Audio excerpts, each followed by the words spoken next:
rappelle qu'à l'époque, les esclaves, on ne les achetait pas avec de l'argent. Vous le savez, non?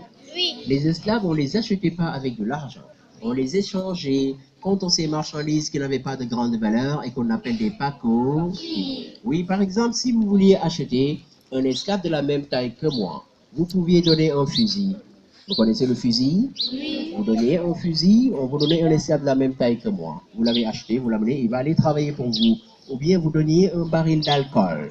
Oui, parce qu'à l'époque, nos ancêtres, ce n'étaient pas des musulmans. Ils consommaient beaucoup d'alcool. Je donnais un baril d'alcool pour acheter un esclave de la même taille que moi. Ou bien je donnais une jolie couverture. Ou bien je donnais un autre objet équivalent du point de vue échange.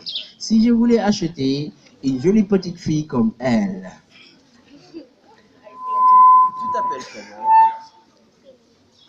Voici mademoiselle Seynabou Diallo. Vous voyez que c'est une très jolie fille, hein? Si je veux acheter une petite fille comme Seynabou Diallo, je pouvais donner un miroir. Vous connaissez le miroir? Oui. Je donnais un miroir pour acheter une petite fille comme Seynabou Diallo. Ou bien je donnais un collier. Ou bien je donnais des boucles d'oreilles. Ou bien je donnais une pièce de tabac pour alors acheter une petite fille comme Dieynaba Diallo. Voilà, c'est comme ça qu'on achetait les esclaves en les échangeant contre ces marchandises qui n'avaient pas de grande valeur et qu'on appelle des pacos. Chers élèves, après cela, regardez l'étage. Est-ce que vous avez vu l'étage? Oui. L'étage, c'est là où habitaient les Européens marchands d'esclaves, alors qu'en bas, c'était uniquement réservé aux esclaves. Après cela, vous irez voir cette fameuse porte qui donne sur la mer.